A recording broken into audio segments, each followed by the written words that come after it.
Halo guys, kita dari Peaceful Youth. Di sini kita akan menceritakan tentang realita kehidupan.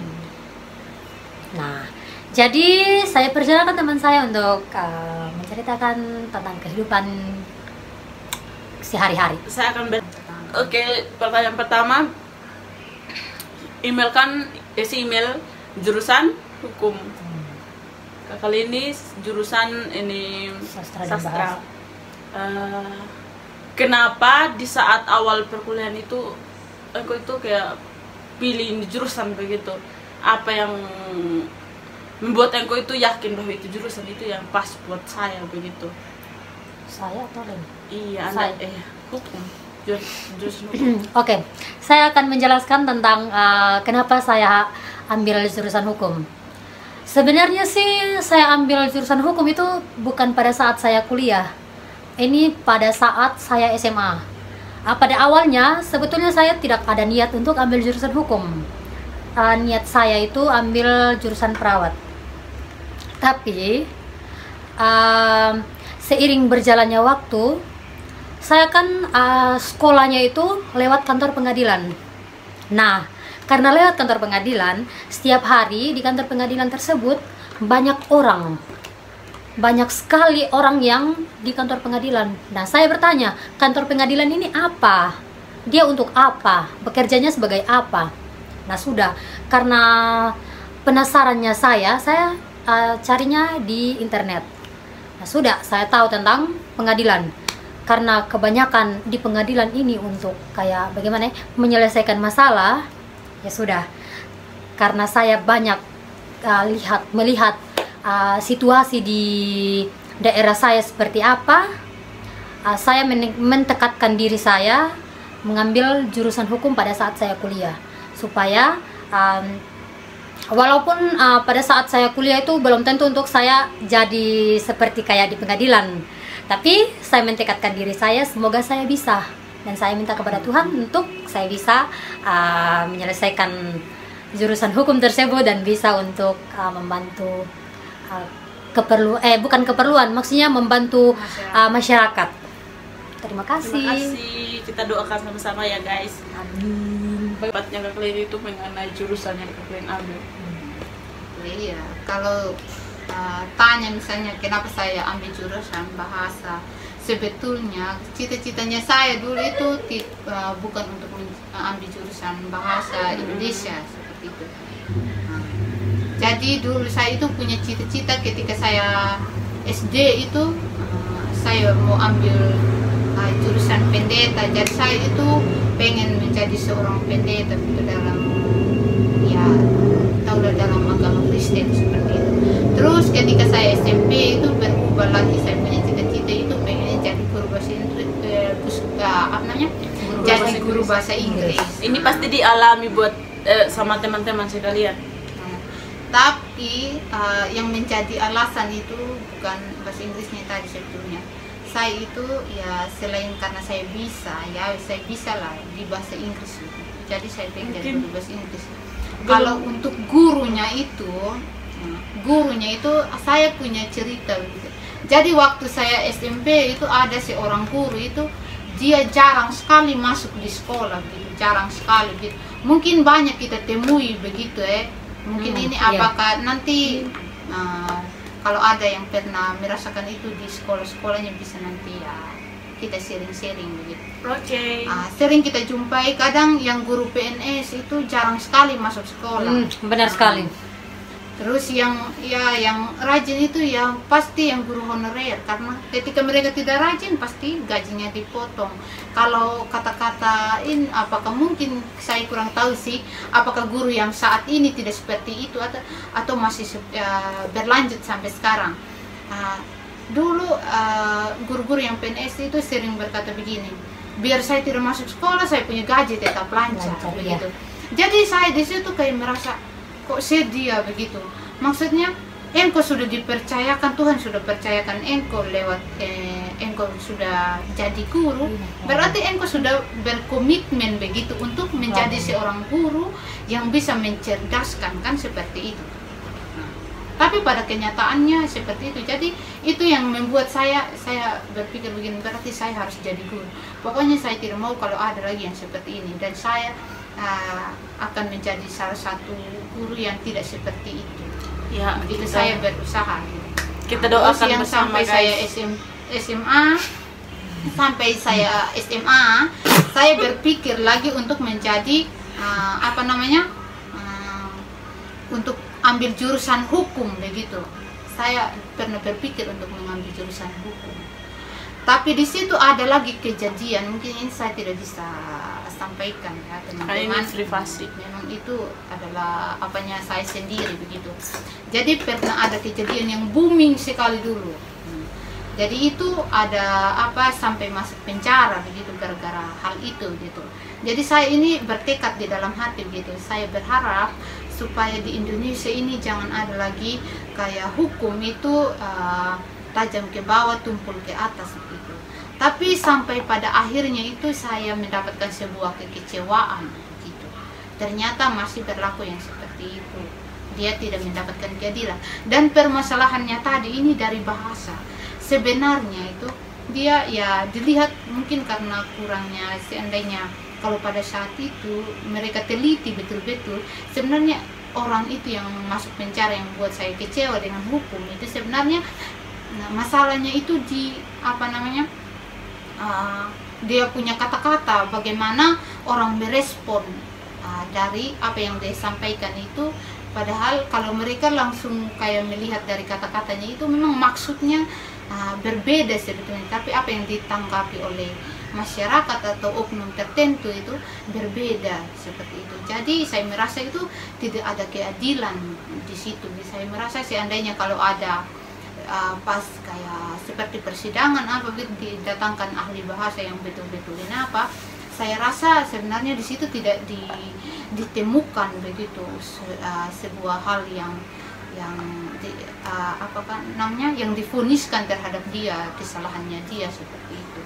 Mungkin itu sebenarnya maksud saya hanya salah pahaman begitu, kesalahpahaman dari yang penerima maksud dari kata-katanya dia tadi ini begitu. Jadi setelah itu saya berpikir hanya lewat saya jadi guru saya ajarkan ke anak-anak supaya mereka itu, karena saya rasa ketika kita membentuk orang yang sudah besar itu akan kesulitan begitu. Tetapi ketika kita membentuk seseorang dari kecil itu lebih mudah begitu, seperti pohon. Ketika kita tanam terus dia masih kecil itu, ketika kita berusaha untuk kayak kasih penyangga begitu supaya dia lurus, maka dia ketika pasti dia lurus. Tetapi kalau pohon yang sudah besar terus dia bengkok kiri kanan, otomatis ya akan kita kesulitan begitu. Bagaimana dia harus lurus, mungkin kita kasih penyangga atau apa segala macam gitu. Jadi saya berpikir dari situ bagaimana saya menjadi seorang guru yang bisa melayani anak-anak dan membentuk karakter anak. Bukan saja saya harus mengajar bahasa Indonesia saja, tetapi yang utama pada saat ini adalah bagaimana kita membentuk karakter dari seorang anak agar dia bersikap adil dan berani jujur dimanapun dia berada seperti itu. Jadi panjang sekali guys. Jadi itu cerita dari Leni tentang jurusannya. Saya menanggapi ada dua hal yang saya petik dari cerita tersebut. Yang pertama tentang anak sekolah. Pada saat kalau guru tidak masuk kelas, kita senang. Kenapa saya bilang kita senang? Karena guru itu tidak masuk, apalagi pada jam siang. Jam siang kan sudah mengantuk, jadi tidak ada untuk konsen-konsennya untuk kita terima pelajaran. Sebenarnya ini untuk khusus untuk adik-adik yang masih SMA sekarang atau bahkan SMP sampai SMA, tolong jangan ditiru karena ini hal yang paling tidak bagus. Karena ketika kalian meniru hal tersebut, kalian tidak akan mendapatkan ilmu. Kenapa kita harus belajar dari SD, SMP, sampai SMA? Supaya kita bisa meningkatkan wawasan kita ke jenjang yang lebih tinggi. Itu, jadi kenapa kita harus belajar? Bukan hanya belajar pada saat kita di perguruan tinggi. Kita harus belajar dari hal kecil, dari awal. Nah, itu yang pertama. Yang kedua tentang hukum. Ya kebetulan saya jurusan hukum. Saya menanggapi tentang permasalahan tersebut. Permasalahan tersebut itu makanya itulah alasan kenapa saya harus mengambil jurusan hukum. Karena kebanyakan permasalahan yang terjadi di sekitar kita atau di daerah kita, banyak permasalahan yang tidak adil. Kadang yang divonis bersalah, kadang yang divonis benar, divonis bersalah. Karena dia minoritas terkadang seperti itu. Nah iya, Jadi itu harus memperjuangkan hak-hak minoritas. itu makanya Kita sama di bumi pertiwi. kita sebagai generasi muda jangan hanya melihat apa yang terjadi di sekitar kita, harus ada pergerakan dari kita anak muda supaya daerah atau sekitar kita bisa bangkit lagi dan tidak ada kayak bagaimana ya? Ini contoh kayak keadilan yang tidak adil untuk kita, harus ada keadilan. Jadi untuk generasi anak muda sekarang, mari bangkitkan Indonesia. Semangat. Nah sekarang saya bertanya kepada yang host lagi. Sekarang kan Adi kan ambil jurusan matematika keguruan. Mengapa Adi mengambil jurusan tersebut? Pertama, mungkin saya adalah orang yang paling benci matematika sebelumnya. Karena apa? Jujur sekali ya guys. Dari SD itu saya paling tidak suka itu matematika. Karena apa? Kalau guru matematika masuk itu saya orang pertama yang mengantuk. Dan cerita sebelumnya itu tadi ada bilang kalau guru tidak masuk itu senang. Saya mungkin orang yang memang senang kalau guru tidak masuk. Bukan hanya waktu sekolah, tapi pada saat ini juga yang terjadi pas kuliah juga. Kuliah juga kemarin dosen tidak masuk itu senang Sekali. Karena gitu saya bertanya, kenapa kita ini sudah bayar dosen mahal-mahal, terus kalau dosen termasuk ini kita senang begitu? Kita senang. Ya, benar. Itu yang menjadi permasalahan dalam kehidupannya saya pribadi sehari-hari begitu. Dan sebelum-sebelumnya, kenapa saya itu pilih jurusan matematika? Seperti apa pembicara sebelumnya yang tadi bilang bahwa cita-cita itu tidak bisa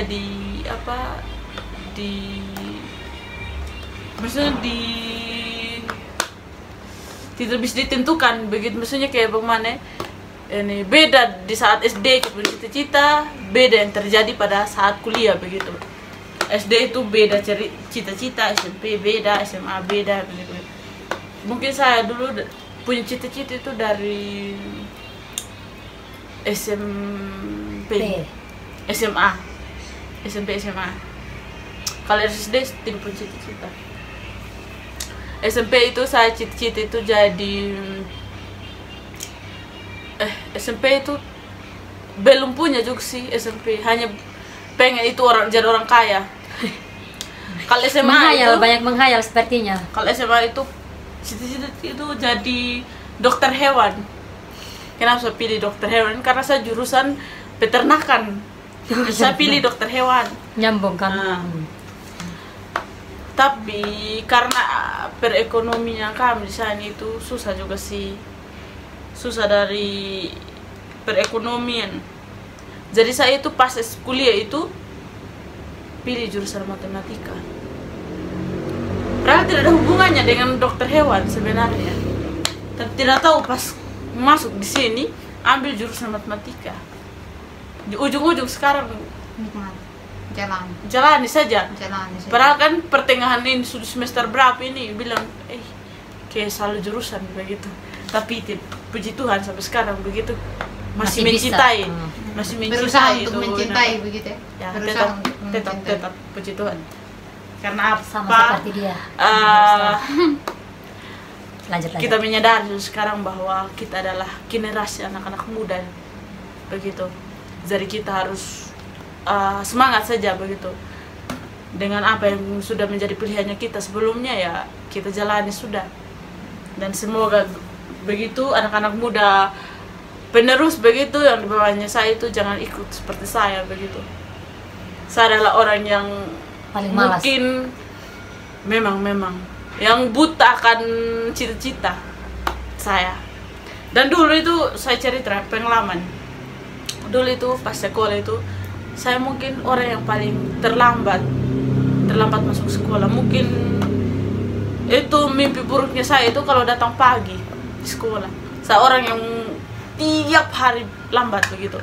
Terus di jalan itu maksudnya ada tetangga begitu, orang-orang itu bilang sama saya, "Woi, kepala sekolah pergi di mana?" Kadang bertanya, padahal sudah nyata-nyata pakai baju sekolah begitu. Jadi harapan terbesarnya saya secara pribadi buat anak-anak muda sekarang begitu, tetap konsisten waktu, manajemen waktu itu harus ini, karena kita begitu terus maju. Jadi Simpulkan saja seperti itu. Jadi semoga begitu, jangan kayak saya begitu. Jadi untuk yang saat sekarang yang sudah entah itu dia bersekolah kayak SD, SMP atau SMA, yang mengerti lah kayak sudah SMP, SMA, bahkan sampai sekarang kuliah, apa yang menjadi cita-citanya kita ketika kita sudah kuliah, kayak tadi saudari Nanda bilang kayak tidak susah untuk cita-cita, bukan susah untuk cita-cita, kayak buta akan hal cita-cita. Tetapi ya saya tekankan di sini, kita jangan menyesali apa yang kita sudah ambil. Kita harus syukuri dan kita harus jalani. Dan harus bertanggung jawab. Nah, karena itu yang kita jalani, akan itu yang kita akan dapatkan hasilnya nanti. Amin. Dan betul kan yang saya bilang tadi teman-teman. Ini kan tadi dari Adinanda ini sudah bilang, ketika saya lambat, saya punya teman-teman itu panggil saya kepala sekolah. Jadi saya dapat ini bukan sebuah berarti pada saat itu begitu dia punya kepala sekolah itu, apakah dia sering lambat, jadi dia ini dibilang lambat terus. Mungkin ada juga dia punya guru-guru yang sering lambat. Jadi saya berharap buat guru-guru yang di luar sana, buat yang jadi kepala sekolah, tolonglah bertanggung jawab lah begitu, karena itu sudah diberikan tanggung jawab oleh Tuhan, maka betul-betul lah untuk ambil jurusan. Dan itu merupakan suatu keresahannya. Dan itu merupakan sebuah keresahannya saya, kenapa saat ini saya jadi guru. Jadi itu saya jurusan keguruan, pendidikan bahasa dan sastra Indonesia. Karena dulu saya punya keresahan itu, jadi saya berpikir begini. Jadi pada akhirnya ketika saya melihat ketidakadilan dan saya sudah berjuang sekuat tenaganya saya, ketika untuk saya bisa vokal itu, mungkin saya hanya bisa terobati lewat sastra saja. Jadi saya punya guru itu dulu, saya ingat sekali ada saya punya guru ini yang tidak pernah masuk itu. Jadi saya pernah tulis ini puisi untuk dia, ini teman-teman, ini cerita. Wow, langsung dibuat puisi. Maaf ya, buat puisi itu untuk saya punya guru, dan dan kepala sekolahnya sekarang juga pasti masih ingat itu. Jadi pokoknya satu sekolah dulu itu tenar sekali itu, mungkin saya punya puisi begitu, sampai dipanggil begitu, ditanyakan. Ini puisi untuk siapa gitu, tapi ya saya kan tidak, selagi di situ di dalam karyanya saya tidak sebutkan nama, ya itu merupakan hasil karyanya saya. Mungkin kalau teman-teman di luar sana untuk mendapatkan nilai atau mendapatkan pengakuan dari guru, mungkin banyak yang bagaimana caranya agar merasa disimpati oleh guru. Jadi ada mungkin kalau disuruh buat puisi, biasa kan kalau bahasa Indonesia dulu disuruh buat puisi, misalnya guruku yang rajin atau guru tanpa tanda jasa. Dan mohon maaf untuk guru-guru di luar sana yang pemalas, bukan yang rajin, ini yang pemalas. Langsung dikatakan itu pemalas. Saya punya puisi itu memang untuk yang pemalas. Jadi saya punya puisi dulu itu, dia punya judul ini, dari dia punya judul saya sudah menyakitkan, guruku yang pemalas. Jadi itu sadis. Jadi ceritanya awal-awal ini saya tahu semua itu guru pas dia awal-awal dia masih honor itu kan, dia masih rajin toh. Tapi kalau dia sudah masuk PNS, dia sudah mulai tidak rajin itu. Mohon maaf teman-teman kalau saya sudah emosi keluar, saya punya logat ini Timur. Begitu memang saya kalau saya emosi. Jadi dia tidak pernah rajin. Jadi saya tahu itu setiap guru kalau pas dia masih honor itu kan dia rajin-rajin toh. Nah, jadi saya sudah berpikir ini kira-kira puisi yang pas untuk dia ini apa, saya begitu. Jadi saya tulis sudah. Guruku itu saya masih kelas 2 SMP. Jadi saya tulis sudah, guruku yang pemalas. Dahulu engkau seperti mentari pagi, sekarang seperti seperti pelita yang nyalanya mulai redup. Guruku yang pemalas, dahulu pagi-pagi kau sudah bermandi kapur, sekarang matahari sudah terbenam, mukamu juga belum ada di sekolah lagi itu. Saya sudah lupa dengan kata itu. Sangat relevant sekali. Semoga nanti jadi begini, guruku yang malas, semoga nanti aku tidak mengikuti jejak-jejakmu. Itu dia punya penutur. Jadi untuk guru yang pemalas, ini puisi yang kayak ini puisi yang untuk guru-guru yang pemalas harus ambil contoh. Ini kayak mau tikam guru saja. Iya, betul-betul itu. Jadi kalau banyak siswa di luar sana yang bilang guruku tanpa tanda jasa, guruku yang rajin, guruku pahlawanku, kalau saya waktu itu saya tulis guruku yang pemalas. Mungkin saja itu yang tulis pahlawan itu karena memang guru itu pahlawan. Ada begitu guru yang rajin. Memang saya tidak pungkiri bahwa ada di luar sana guru yang betul-betul bertanggung jawab dengan panggilan yang Tuhan sudah berikan begitu. Ini sekarang kan kayak puisi ini menceritakan kepada guru yang pemalas sekali begitu. Jadi Leni ini kayak benci sekali dengan guru yang pemalas. Apalagi pada saat jam mata pelajaran dia tidak masuk ini untuk mengajari mereka. Makanya sampai saat itu Leni menulis puisi tersebut. Jadi tolong guru ini merasa diri. Kalau dulu saya teman-teman ini paling senang kalau guru tidak masuk. Jadi tolong untuk guru yang pemalas seperti yang dikatakan teman saya, tolong untuk menjalankan tanggung jawab yang Tuhan sudah kasih. Jangan hanya tahu cuman mau terima gaji, tapi ini tanggung jawab tugas dan tanggung jawabnya itu tidak dilaksanakan. Untuk saat sekarang dengarlah puisi yang Leni ciptakan. Cuman saya jadikan contoh itu supaya menjadi guru yang rajin, agar murid juga tidak ada supaya tidak terjadi lagi puisi yang dibuat oleh Leni ke depannya, supaya nanti puisi yang kayak guruku adalah pahlawan tanpa tanda jasa itu benar-benar guruku pahlawan tanpa tanda jasa, bukan hanya sekedar pahlawan tanpa tanda jasa. Itu dengan adanya benar-benar pahlawan tanpa tanda jasa, bukan sekedar narasi guys. Gitu ya. Itu orang tua yang petani, dia bekerja banting tulang dulu, dia cangkul dulu baru dapat dia punya hasil yang baik. Sementara kok saya pergi di sekolah, dia sudah dibayar, kok dia tidak masuk kelas. Itu yang membuat saya punya keresahan hati dulu. Pokoknya bertanggung jawab dengan apa ya pekerjaan yang sudah dipercayakan, seperti itu saja. ya benar. Itulah bukan hasil sih, itulah cerita kehidupan tentang kami di Tanah Rantau. Dan iya, memang kita di Tanah Rantau karena kita sedang berkuliah. Jadi untuk adik-adik yang saat sekarang yang mau melanjutkan ke jenjang tinggi yang lebih tinggi, harus dipikirkan cita-citanya itu betul-betul matang. Jangan hanya asal-asal yang kau ambil dan giliran sudah pada akhirnya engkau menyesal. Jangan lagi ada penyesalan di akhir. Harus siap bertanggung jawab. Okay. Pertanggungjawaban itu yang paling penting. Begitu, guys. Jangan lupakan saya ini yang pemalas, guys. Doakan kalau yang ini memang jangan dicontohkan, jangan didoakan, ditiru. guys. Jangan sampai kalau satu sekolah dengan saya dia selesai ini. Benar. Kalau dia satu sekolah dengan Leni habis. Bukan ini kata-kata mutiara yang keluar, malah kata-kata yang kurang menyenangkan sudah. Guys, ini hanya kata mohon maaf dari tadi. Dia mohon maaf terus, ini dia sudah merasa bersalah. Aduh, bersalah sekali. Bye-bye. Dan tunggu di channel kita selanjutnya.